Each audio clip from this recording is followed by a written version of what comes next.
रात के 12:30 बज रहे थे। कोल्हापुर में धाराशिव जाने वाली सीनियर कॉलेज के छात्रों की बस जंगल के रास्ते से गुजर रही थी। ट्रिप खत्म करके वे वापस धाराशिव आ रहे थे। दिन भर मौज मस्ती करने की वजह से सभी छात्र थक कर सो गए थे। दरवाजे की सीट के पास विकास सर और सुशील सर खर्राटे ले रहे थे। बस ड्राइवर विजय मामा भी नींद में बस चला रहे थे। उनके बगल वाली सीट पर पियून पांडू मामा बैठे हुए थे कि तभी बस के सामने जंगली सुअरों का झुंड आया। विजय मामा ने बस जंगल में रोक दी। कुछ देर में जब रास्ता खाली हुआ तो बस फिर से चलने लगी। कुछ ही देर में विकास सर के पीछे ही दूसरी सीट पर बैठा श्याम नींद से जाग गया। श्याम की उम्र 21 साल थी। पढ़ाई में बहुत तेज था, लेकिन हमेशा अकेला रहने वाला। ना किसी से बनती थी, ना ही उसका कोई दोस्त था। वो दूसरी सीट पर अकेला बैठा हुआ था। सर, टॉयलेट जाना है।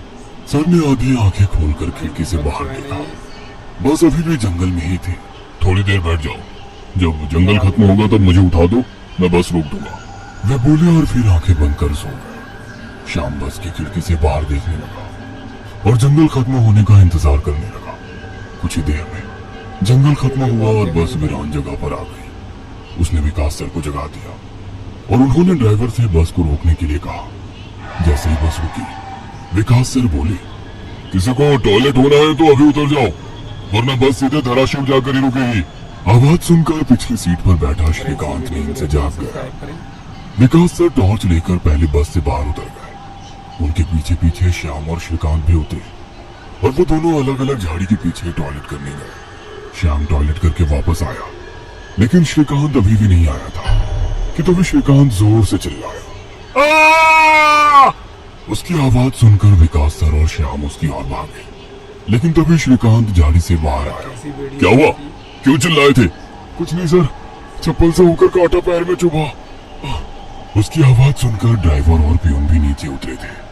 वो सब बस में वापस चढ़ने ही वाले थे कि तभी एक बाइक बस के सामने आकर रुक गई। अरे भाई साहब, यहाँ के नहीं हो क्या आप? क्या आपको पता नहीं कि इस रास्ते पर लोगों को हमेशा चकवा लगता है? बाइक चलाने वाला बोला। चकवा नाम सुनकर विकास सर बोले, हाँ पता है, हम बस निकल ही रहे हैं। और वो सब बस में बैठ गए। सर, वो आदमी किस चकवे के बारे में बात कर रहा था? पियून ने अगली सीट से ही मुड़कर विकास सर से पूछा। हिंदी में चकवा मतलब छलावा, छलावा मतलब भूत। कहते हैं जो लोग रात में सफर करते हुए मरते हैं, उनकी आत्मा छलावा बन जाती है। छलावा रात को सफर करते हुए यात्रियों को पकड़ लेता है और उन्हें अपने गंतव्य स्थल तक पहुंचने ही नहीं देता। वो बस उन्हें उसी जगह पर घुमाते रहता है। कितना भी भाग लो या फिर गाड़ी तेज भगाओ, आप उसी जगह पर आप पहुंच जाओगे जहां आपको छलावा ने पकड़ लिया था। या फिर वो लोग रास्ते से भटक जाएंगे और उस जगह पहुंच जाएंगे जहां पर छलावा उन्हें ले जाना चाहता है, विकास सर ने बताया। इसके बाद ड्राइवर बोला, और यात्री रात भर उसी जगह पर बार बार घूमते हैं। वो तब तक रास्ता भटकते हैं जब तक सूरज ना उगे। जैसे ही सूरज उगता है उनकी ताकत कम हो जाती है।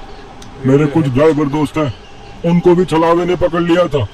कहते हैं छलावा बस उन्हीं यात्रियों को पकड़ता है जो थके हुए होते हैं, क्योंकि उन पर हावी होना बहुत आसान होता है ना। फिर तो छलावा बहुत ही खतरनाक है, पियून घबराते हुए बोला। अरे कुछ खतरनाक नहीं है, ये सब अंधविश्वास है। ड्राइवर जब थक जाता है तो रात में उसे रास्ता समझना मुश्किल हो जाता है, इसलिए उसे भ्रम हो जाते हैं और वो रास्ता भटकता है। इसे ही अनपढ़ लोगों ने भूत यानी चकवा या छलावा का नाम दिया है, विकास सर बोले। ये सभी बातें श्याम और श्रीकांत सुन रहे थे। नहीं सर, छलावे होते हैं और कुछ छलावे तो जानलेवा भी होते हैं। मेरे दादाजी को छलावे ने इतना परेशान किया था कि मरते मरते बचे थे। रात को जितने भी एक्सीडेंट होते हैं उनमें से कुछ ना कुछ एक्सीडेंट छलावे के कारण ही होते हैं। वो रात के बेरहम शिकार होते हैं। यात्रियों की थकान और डर ही उनकी ताकत होती है। शिकारियों की तरह ही वे यात्रियों को डराते हैं, भगाते हैं और उनकी जान लेकर उनका शिकार करते हैं। हमें बस इतना पता चलता है कि कार एक्सीडेंट में उनकी मौत हो गई है, लेकिन मौत का कारण छलावा ही होता है सर, श्याम ने डरावनी आवाज में कहा। सर, इस का कुछ मत सुनो, इसकी बुआ राइटर है, उन्हीं से सुनी होंगी ये बातें। और राइटर लोगों का तो काम ही होता है बातें बनाना, उसी से तो उनका घर चलता है। पिछली सीट पर बैठे श्रीकांत ने कहा। श्रीकांत, चुप हो जाओ और सो जाओ, उन्होंने डांटते हुए कहा। और उसके बाद सभी लोगों ने आंखें बंद कर ली और सो गए। कुछ समय बीता।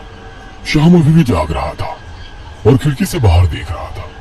बस किसी जंगल के बीचों बीच से गुजर रही थी कि तभी उसने देखा कि रास्ते के किनारे एक बंद पड़ी चाय की टपरी है। मुझे तो ये लेकिन ऐसी लग ये रही चाय की टपरी तो मैंने पीछे भी पहले वाले जंगल में देखी थी। वह मन ही मन बोला और खिड़की के बाहर देखने लगा। तब उसे पता चला कि वो तो वही जंगल है जो वीरान जगह से पहले आया था।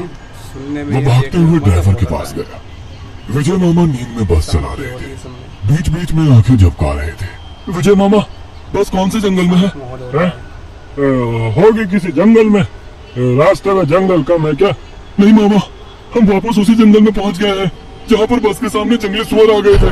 नहीं बेटा, तुम्हें कुछ तो गलतफहमी हो रही है। वो जंगल तो कब का पीछे छूट गए ना। उनकी बहस सुनकर विकास सर नींद से जाग गए।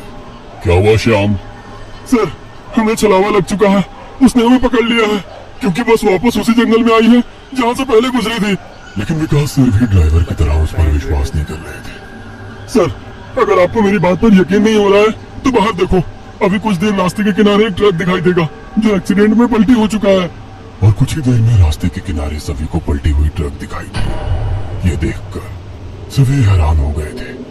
ड्राइवर ने भी मान लिया कि श्याम सच बोल रहा है कि तभी जंगल खत्म हो गया और बस वही सुनसान वीरान जगह पर पहुंच गई जहां पर वो कुछ देर पहले टॉयलेट करने के लिए रोक दी गई थी।